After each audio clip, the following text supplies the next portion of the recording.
الحمد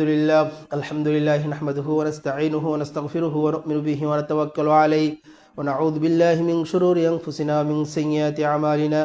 من يهده الله فلا مضل له ومن يضلله فلا هادي له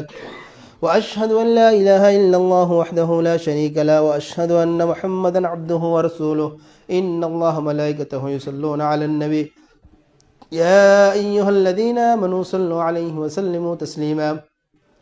اللهم صل على محمد وعلى آل محمد كما صليت على إبراهيم وعلى آل إبراهيم إنك حميد مجيد اللهم بارك على محمد وعلى آل محمد كما باركت على إبراهيم وعلى آل إبراهيم إنك حميد مجيد اللهم انصر من نصر دين محمد صلى الله عليه وسلم واجعلنا منهم آمين واخذل من خذل دين محمد صلى الله عليه وسلم ولا تجعلنا منهم آمين ربنا ظلمنا أنفسنا وإن لم تغفر لنا وترحمنا لنكونن من الخاسرين ربنا آتنا في الدنيا حسنة وفي الآخرة حسنة وقنا عذاب النار ربنا هب لنا من أزواجنا وذرياتنا قرة أعين واجعلنا للمتقين إماما يا رب العالمين يا أكرم الأكرمين يا مجيب الدعوات يا ربنا يا رب العالمين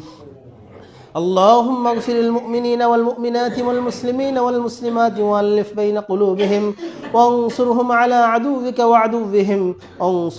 عدوك وعدوهم اللهم لعن الكفرة الذين يصدون عن سبيلك ويقاتلون أولياءك وأنزل بهم بأسك الذي لا ترده عن القوم المجرمين وأنزل بهم بأسك الذي لا ترده عن القوم المشركين وأنزل بهم بأسك الذي لا ترده عن القوم المبتدعين يا رب العالمين اللهم ارحم على أولادنا اللهم ارحم على أهلنا اللهم ارحم على آبائنا وأمهاتنا يا رب العالمين اللهم تقبل صلاتنا وصيامنا وصداقتنا ودعاءنا يا رب العالمين اللهم تقبل صلاتنا يا رب العالمين اللهم ارحم على أولادنا اللهم ارحم على قريتنا اللهم ارحم على بلادنا يا رب العالمين اللهم انصر المسلمين في كل مكان يا رب العالمين اللهم انصر المسلمين في بنغلاديش اللهم انصر المسلمين في غزة اللهم انصر المسلمين في فلسطين اللهم انصر المسلمين في سوريا